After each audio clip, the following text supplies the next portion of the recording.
Hey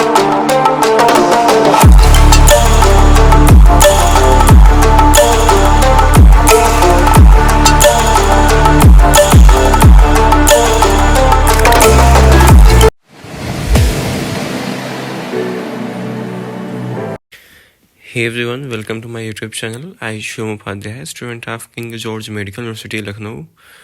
तो friends, आप लोग की जो डेट है वो आ चुकी है एग्ज़ाम की। 2 जून को आपका एग्ज़ाम जो है ABVMU कंडक्ट करा रहा है। तो अगर अभी आप लोग अपनी पढ़ाई को लेकर सीरियस नहीं हुई हो तो सीरियस हो जाओ, क्योंकि अब बहुत टाइम नहीं है आपके एग्ज़ाम में। और आप लोग देखो, पढ़ते तो देखो सभी पूरे साल भर हैं, लेकिन इस टाइम पे लोग, बहुत से लोग होते हैं जो छोड़ देते हैं होप। तो अभी भी देखो बहुत टाइम है, इनफ सफिशिएंट है कि आप आराम से इस एग्ज़ाम को क्रैक कर सकते हो पढ़ के। अगर आपने स्टार्टिंग में बेसिक से थोड़ा बहुत पढ़ रखा है तो अभी भी 4-5 महीने का टाइम है। तो आराम से अगर थोड़ा थोड़ा भी आप पढ़ना स्टार्ट करोगे तो आराम से एग्ज़ाम तक हो जाएगा। तो अभी तक मैं क्या हो रहा था कि मैं आपको बस जो है क्वेश्चंस की प्रैक्टिस करा रहा था। तो बहुत सारे बच्चे ऐसे थे कि जिनको थ्योरी में दिक्कत हो रही थी। तो लेकिन देखो, अभी इतना टाइम भी नहीं है कि आप थ्योरी को पूरा, जैसे आपने 11-12 में पढ़ा था इतना लंबा चौड़ा, तो उतना पढ़ने का देखो भाई अभी टाइम नहीं है, क्योंकि अब एग्ज़ाम भी आपका पास में आ रहा है। सिलेबस आपको बहुत ज़्यादा है, सिर्फ PCB ही नहीं बल्कि आपको नर्सिंग एप्टीट्यूड, GK, इंग्लिश भी आपको कवर अप करना है। तो इसीलिए आप लोग की डिमांड पे मैं आज स्ट्रक्चर ऑफ एटम का थ्योरी क्लास लेके आया हूँ, जिसमें मैं आपको बस उतने ही टॉपिक पढ़ाऊंगा जो आपके एग्ज़ाम के पॉइंट ऑफ व्यू से बहुत ज़्यादा इंपॉर्टेंट है।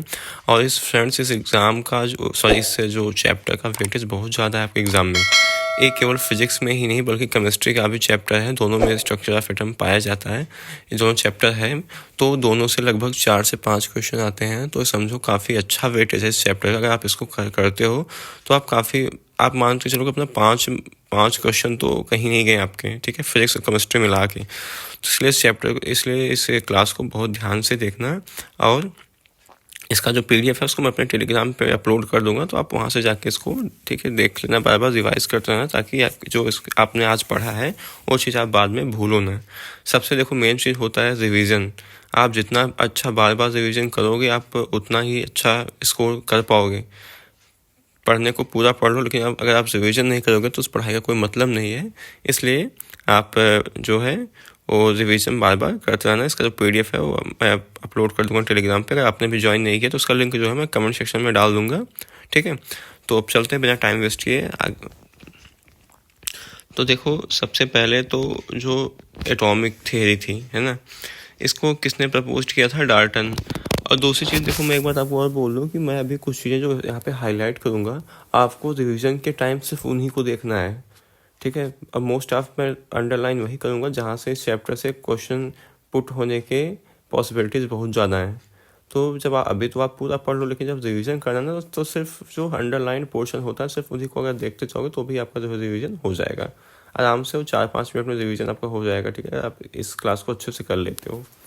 तो सबसे पहले देखो डाल्टन, यहाँ आपको याद रखना, ठीक है। क्या याद रखना है? Dalton propose that every substance is made up of individual particle called atom, ठीक है। तो आप ऐसा कह सकते हो कि एटम की खोज इसे पूछ सकते हैं, एटम इज डिस्कवर्ड बाई। तो वहाँ पे एक ऑप्शन होगा डाल्टन। तो आपको किस पे सिंपली टिक करना है? यहाँ पे डाल्टन पे, ठीक है। बस आपको इतना याद रखना है, Dalton proposed atomic theory called atom. यहाँ से इतने क्वेश्चन बन सकते हैं। उसके बाद है कि the theory failed to discovery of smaller particle called सब एटॉमिक पार्टिकल, ठीक है। तो जब ये सब एटॉमिक पार्टिकल्स की जब डिस्कवरी हुई तो इनका जो थियरी था एटॉमिक थियरी के, डाल्टन साहब का, ये क्या हो चुका? फेल हो चुका, ठीक है। अब उसके बाद आगे देखते हैं, एटम का स्ट्रक्चर पढ़ते हैं। एटम का स्ट्रक्चर होता कैसे है, ठीक है। तो देखो, जो मोर देन 30 सब एटॉमिक पार्टिकल्स आर नोन। अभी तक 30 जो है सब एटॉमिक पार्टिकल्स नोन हैं। एमंग विच, उनमें से 3 नेमली, 3 जो कौन कौन से हैं आपके? ऐसे कौन? इलेक्ट्रॉन हो गए, प्रोटॉन हो गया और क्या? न्यूट्रॉन, ठीक है। तो देखो इनको क्या बोलते हैं हम? सब एटॉमिक पार्टिकल, ठीक है। और they are considered as fundamental particle. तो आपसे क्वेश्चन ऐसे पूछ सकता है कि फंडामेंटल पार्टिकल्स आर, ऐसे पूछ सकता है इलेक्ट्रॉन, प्रोटॉन, न्यूट्रॉन या फिर ऑल ऑफ दीज, ठीक है। तो यहाँ से भी क्वेश्चन जो है बन सकता है, तो इसको बहुत ध्यान से देखना। जो चीज़ें मैं अंडरलाइन कर रहा हूँ उसको तो आपको खासकर देखना ही देखना है, उससे आप पीछे नहीं हट सकते हो। उसके बाद फिर अब आगे बढ़ते हैं, आगे अब देखते हैं क्या क्या दिया है। यहाँ पे देखो दिया है सब एटॉमिक पार्टिकल, और उस पर चार्ज कैसा है वो दिया गया है, मास क्या है उसका, पोजीशन क्या है, डिस्कवरी क्या है। तो उसके बाद सबसे पहले क्या है, इलेक्ट्रॉन है। इलेक्ट्रॉन पे कैसा होता है, नेगेटिव चार्ज होता है। आपने देखा कि इलेक्ट्रॉन को ऐसे दिखाया जाता है, ठीक है। तो इलेक्ट्रॉन पे कैसा चार्ज होता है, नेगेटिव चार्ज होता है। इसमें आपको ध्यान रखने वाली क्या बात है, इसका मास आपको ध्यान रखना है। मास कितना होता है, 9.1 इंटू 10⁻³ kg। ये माइनस प्लस जो भी पावर है इसको आपको ध्यान से रखना है, क्योंकि आपको पावर में ही कंफ्यूजन करेगा, वो कहीं +31 होगा, कहीं माइनस होगा, कहीं आगे की वैल्यू चेंज होगी, 9.1 वाली चेंज होगी, तो ऐसे ऐसे आपको कंफ्यूज कर सकता है। तो माइनस प्लस का बहुत ध्यान देखना है। और लास्ट में उसकी यूनिट क्या है, यहाँ पे किस में है, केजी में है, तो केजी में ही पूछेगा आपसे। और इसका जो न्यूक्लियस कहाँ पे है, in the orbit around the nucleus, ठीक है। तो आप ऐसे समझ सकते हो, आपको मैं समझा रहा हूँ। देखो इसके इलेक्ट्रॉन की पोजीशन होती कहाँ है। सबसे पहले तो मान लो आपका एक एटम, ठीक है, हो गया, इसका न्यूक्लियस हो गया, और ठीक है, और इसके चारों तरफ देखो ऐसे बहुत सारे ऑर्बिट पाए जाते हैं, इनको शेल भी कहते हैं, ठीक है, ऐसे KLMN, जिनको हम प्रिंसिपल क्वांटम नंबर से डिनोट करते हैं। तो जो आपका इलेक्ट्रॉन होता है, इलेक्ट्रॉन इन्हीं पे पाया जाता है ऐसे ऐसे, और क्या करता है, न्यूक्लियस के चारों तरफ ऐसे चक्कर लगाता है। तो वही चीज़ देखो यहाँ पे दिया है, in the orbit of nucleus, ठीक है। तो आपको इतना ध्यान रखना, जो ऑर्बिट होता है न्यूक्लियस का, न्यूक्लियस होता है, न्यूक्लियस के चारों तरफ क्या ऑर्बिट पाए जाते हैं। और न्यूक्लियस में क्या होता है, अभी आपको आगे मैं बताऊंगा उस चीज़ को। तो उसके बाद इसकी डिस्कवरी आपको याद रखना कि इलेक्ट्रॉन की डिस्कवरी किसने किया था, ठीक है। तो किसने किया था, J.J. थॉमसन साहब ने, कंस्टिट्यूएंट ऑफ कैथोड रेज। तो आपको यहाँ पे सिर्फ ध्यान रखने वाली क्या बात है कि यहाँ पे इलेक्ट्रॉन का मास कितना होता है और उसकी डिस्कवरी किसने की थी, ठीक है। इतना चीज़ आपको ध्यान रखना है। अब प्रोटॉन कैसा होता है, प्रोटॉन जो है पॉजिटिव चार्ज इस पे होता है, प्रोटॉन पे। इसका मास कितना होता है, 1.672 इंटू 10⁻27 kg। और इसकी पोजीशन कहाँ होती है, न्यूक्लियस, ठीक है। मतलब ये जो बीच वाला पोर्शन होता है ना, मैंने आपको बताया कि न्यूक्लियस, वहाँ पे क्या होता है, प्रोटॉन होता है। और इसकी डिस्कवरी किसने की थी, गोल्ड आइंस्टीन ने की थी। तो आपको इसको भी यहाँ पे ध्यान रखते चलना है। उसके बाद न्यूट्रॉन कैसा होता है, न्यूट्रल होता है, और इसका वेट कितना होता है, इसका वेट कितना होता है, 1.674। तो आप देखोगे प्रोटॉन और न्यूट्रॉन की जो मास में सिर्फ यहाँ पे कितना, यहाँ पे 2 है, ठीक है, यहाँ पे कितना 2 है, यहाँ पे 4 है, बस इतने का डिफरेंस है। तो आपको इतना याद रखना है, तो आप कंफ्यूज हो सकते हो उस चीज़ में। और इसके न्यूट्रॉन की खोज किसने की थी, जेम्स चैडविक ने की थी। तो आपको इस चीज़ को भी याद रखना है। तो अंडरलाइन वाली चीज़ें जितनी हैं आपको याद रखते चलना है यहाँ पे। अब बात करते हैं एटॉमिक मॉडल, ठीक है। एटॉमिक जो मॉडल्स है किसने, कौन कौन से थे, को किसने दिए थे, ठीक है। तो इसमें एटॉमिक मॉडल में क्या बोला है कि to explain the distribution of various sub atomic particle, electron, proton, neutron. Atomic model में बेसिकली देने का मोटिव ये था कि जो सब एटॉमिक पार्टिकल्स अभी हमने पढ़ा कि इलेक्ट्रॉन, प्रोटॉन, न्यूट्रॉन, इनकी पोजीशन क्या होती है। मतलब ये जो ऑर्बिट होता है, ऑर्बिट, न्यूक्लियस, एटम जो होता है, एक एटम में इलेक्ट्रॉन कहाँ कहाँ से पाए जाएंगे, ठीक है, ये चीज़ यहाँ पे दिखाता है। और इसको बहुत सारे लोगों ने प्रपोज किया। ये देखते हैं कि किसका कौन कौन सा मॉडल था।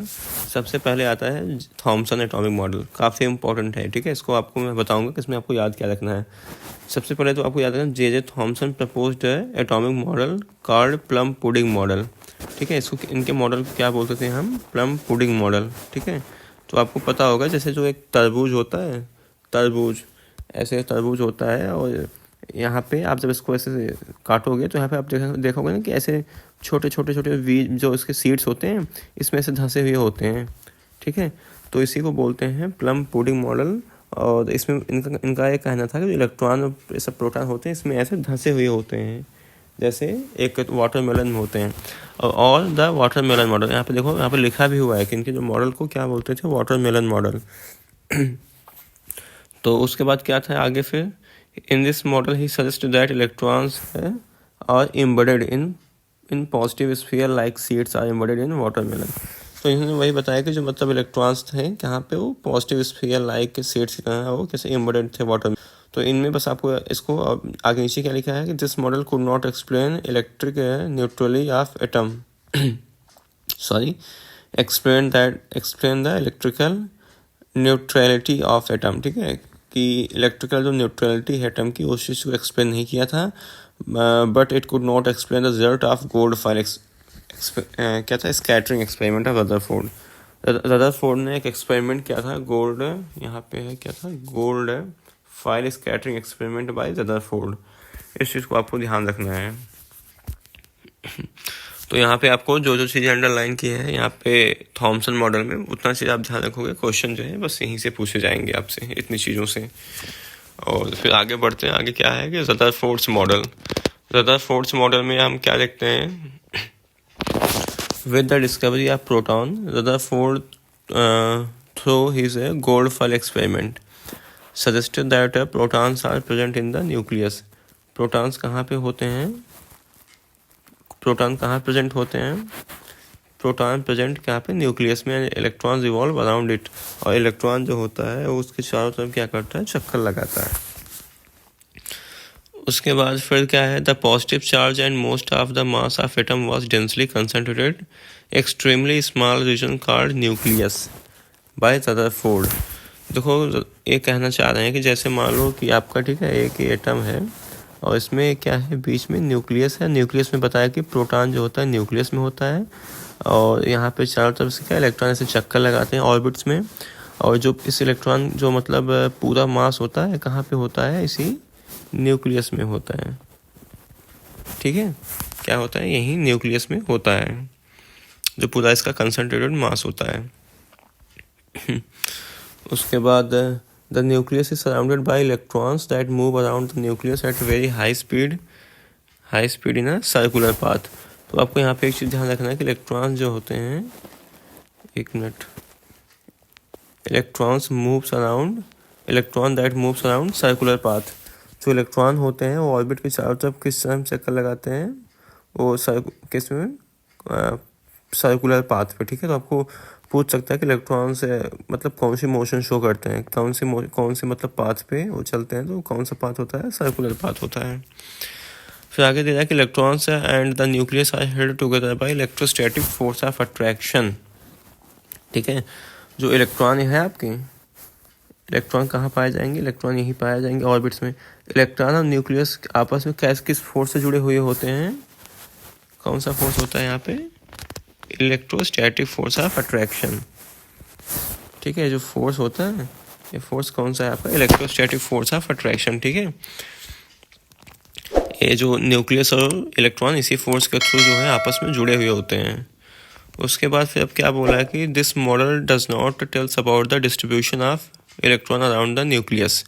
ठीक है, तो मतलब इनका जो मॉडल था वो क्या बोलते हैं, न्यूक्लियस के चारों तरफ जो डिस्ट्रीब्यूशन है उसको नहीं बता पाया। This model does not tell about the distribution of electron around the nucleus. Nucleus के चारों तरफ जो मतलब इलेक्ट्रॉन्स थे उनका क्या बोला कि डिस्ट्रीब्यूशन नहीं बता। अब नेक्स्ट टॉपिक क्या है, कंपोजिशन ऑफ न्यूक्लियस। न्यूक्लियस का कंपोजिशन क्या होता है, तो देखो after the formulation of various theories it is the now accepted that protons and neutrons are found in the nucleus. जब मतलब बहुत सारे थियरीज की डिस्कवरी हो गई तो बाद में ये चीज़ एक्सेप्ट कर लिया गया कि प्रोटॉन और न्यूट्रॉन जो होते हैं कहाँ पाए जाते हैं, न्यूक्लियस में। ठीक है, मतलब जो सेंटर मोस्ट पोर्शन होता है ये बीच वाला, ठीक है, यहीं पे जो होते हैं प्रोटॉन और न्यूट्रॉन जो है यहीं पे पाए जाते हैं। उसके बाद while the electrons present outside the nucleus, बल्कि न्यूक्लियस क्या बोलते हैं, जो इलेक्ट्रॉन्स होते हैं वो न्यूक्लियस के बाहर जो है प्रेजेंट होते हैं। ठीक है, तो आपको इतनी चीज़ें याद रखनी है यहाँ पे। उसके बाद बात करते हैं बोर्स एटॉमिक मॉडल। ठीक है, तो उसके बाद क्या इसमें क्या बोला कि in order to overcome the drawback of Rutherford's model of an atom to be explain the line spectrum of hydrogen. ठीक है, Niels Bohr proposed a new model of based atom called Planck quantum theory. ठीक है, जो Niels Bohr थे Niels Bohr ने बाद में क्या दिया, प्लैंक क्वांटम थियरी दिया। This model is called Bohr's atomic model. इस मॉडल क्या बोलते हैं, बोर्स एटॉमिक मॉडल बोलते हैं। और मैं क्या आपको बताऊं तो जो ए एटम था, ठीक है, सॉरी, जो ए मतलब प्लैंक क्वांटम थियरी थी, बेसिकली ये इलेक्ट्रॉन्स के पोजीशन को बताती थी। ठीक है, उसके बाद आगे भी मिलेगा आपको, the electron in a hydrogen atoms can move around the nucleus in a circular path fix radius and energy. ठीक है, तो ये तो ठीक है। आगे मैं आपको बताता हूँ, इसमें जो जो इंपॉर्टेंट होगा वही मैं आपको बताऊँगा। These paths are called orbit and stationary state आपको भी ऑर्बिट तो मैंने बताया था कि ऑर्बिट क्या चीज़ होती है। उसके बाद दीज ऑर्बिट्स आर अरेंज है कंसेंट्रिकली अराउंड द न्यूक्लियस। ये जो ऑर्बिट होते हैं न्यूक्लियस के चारों तरफ, मतलब कंसेंट्रिक मतलब एक के बाद एक ऐसे अरेंज होते हैं। The stationery state of electron numbered है कितना, 1 2 3। जब इलेक्ट्रॉन जो है स्टेशनरी स्टेट में होता है तो उसका क्या होता है नंबर इलेक्ट्रॉन सा, मतलब जो नहीं मतलब शेल, तो KLM ऐसे स्टार्ट होता है। The integral numbers are known as principal quantum number. तो इन नंबर्स को क्या बोलते हैं, प्रिंसिपल क्वांटम नंबर। इसको स्मॉल एन से क्या करते हैं, डिनोट करते हैं। तो कभी कभी आपसे मालूम पूछ सकता है कि principal quantum number is represented by, ठीक है, तो इस चीज़ को आपको ध्यान रखना है। उसके बाद आगे फिर क्या बोला है the energy of electron in a certain in orbit does not change with time. अगर कोई ऑर्बिट है उसमें इलेक्ट्रॉन जो मौजूद है, अगर वो हायर या लोअर एनर्जी स्टेट में जा नहीं रहा है तो उसकी एनर्जी क्या होती है, अनचेंज होती है। However, the energy is absorbed or emitted when the electron jumps from lower to higher और higher to lower, ठीक है। तो स्टेशनरी स्टेट, देखो जब इलेक्ट्रॉन क्या करता है जिस भी ऑर्बिट में होता है, अगर एनर्जी एब्जॉर्ब करके lower to higher energy state में जाता है तो क्या करता है, इलेक्ट्रॉन क्या करता है, एनर्जी को एब्जॉर्ब करता है। और जब हायर एनर्जी स्टेट से लोअर एनर्जी स्टेट में आता है तो क्या करता है, एनर्जी को इमिट करता है, मतलब छोड़ता है। इस कंडीशन में हायर टू लोअर या फिर लोअर टू हायर एनर्जी क्या होती है, एब्जॉर्ब या फिर क्या होती है, इमिटेड होती है। बाकी वैसे तो अनचेंज होती है एनर्जी, अगर अपनी ही ऑर्बिट में वो रिवॉल्व कर रहा है तो। उसके बाद बात करते हैं characteristics of an atom. Atoms की विशेषता क्या क्या होती हैं। अब बात करते हैं atomic number. Atomic number is defined as a number of क्या है, number of protons in the nucleus of atom. All atoms of the same element have the same number of protons in their nuclei and hence they have same atomic number. जितना उसका मतलब proton का number होगा उतना ही क्या होगा, उसका atomic number होगा। तो आपको एक चीज़ यहाँ पे ध्यान रखना है कि जो एटॉमिक नंबर होता है उसको Z से रिप्रेजेंट करते हैं, ठीक है। और क्या होता है, atomic number is equal to क्या होता है, number of protons is equal to number of electrons. या तो आप नंबर ऑफ प्रोटॉन्स काउंट कर सकते लो या फिर नंबर ऑफ इलेक्ट्रॉन्स काउंट कर लो, वही क्या हो जाएगा, उसका एटॉमिक नंबर होगा। तो आपको इतना चीज़ इसमें ध्यान रखना है, स्मॉल जेड को आपको, ठीक है। और प्रोटॉन्स से क्या किसके इक्वल होते हैं। अब बात करते हैं मास नंबर का। देखो मास नंबर क्या है, it is defined as the sum किसका है, सम ऑफ क्या, protons and neutrons present in the nucleus of atom. जो एटम के न्यूक्लियस में मतलब प्रोटॉन्स और न्यूट्रॉन्स प्रेजेंट है, उसका आप सम कर दोगे, जोड़ दोगे तो वही क्या निकल के आ जाएगा, मास आ जाएगा उस पार्टिकुलर एटम का। तो मास को किससे कैपिटल ए से रिप्रेजेंट करते हैं, इसको आपको ध्यान रखना है, ठीक है। उसके बाद देखो डिफरेंट एटॉमिक स्पीसीज कौन कौन सी होती हैं, ठीक है।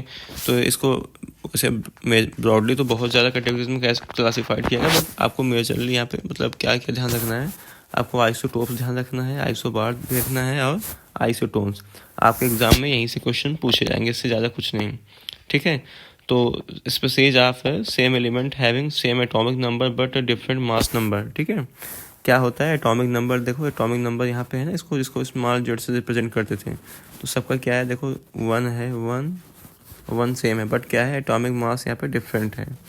तो आपको आइसोटोप्स में इतना ध्यान रखना है कि इसका क्या एटॉमिक नंबर सेम होता है और एटॉमिक मास होता है डिफरेंट होता है।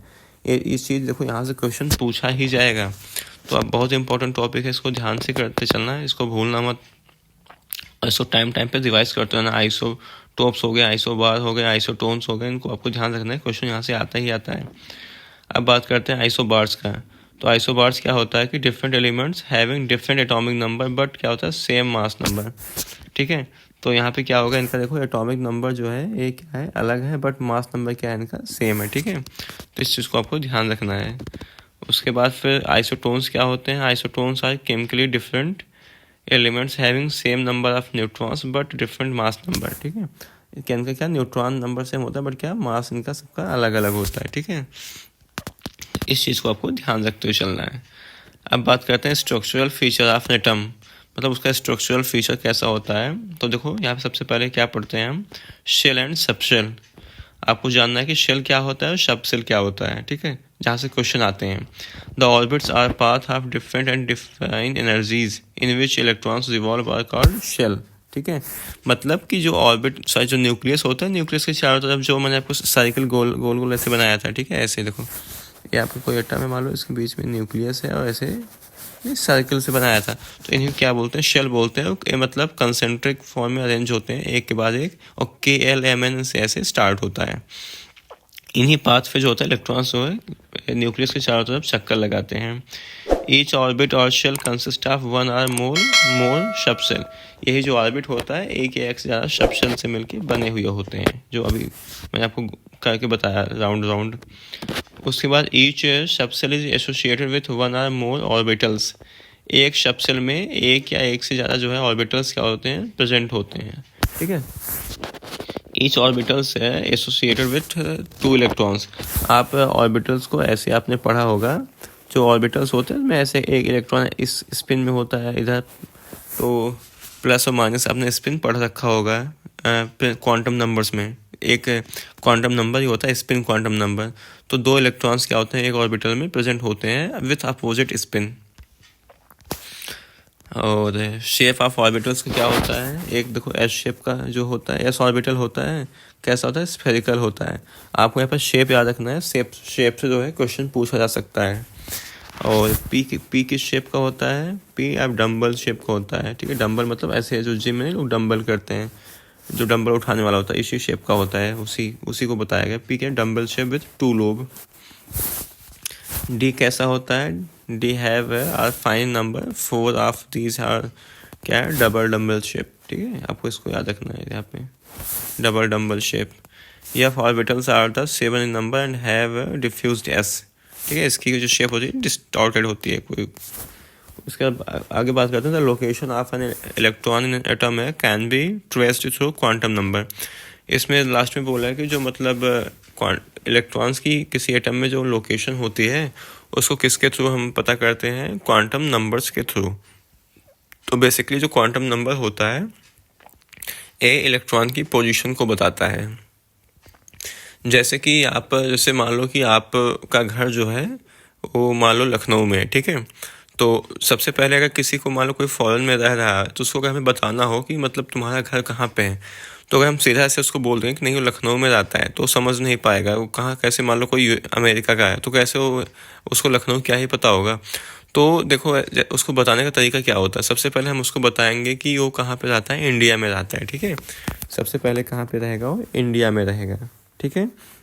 तो इंडिया भी अगर उसको मैं बता दूंगा तो भी आपको फाइंड आउट नहीं कर पाएगा, ठीक है।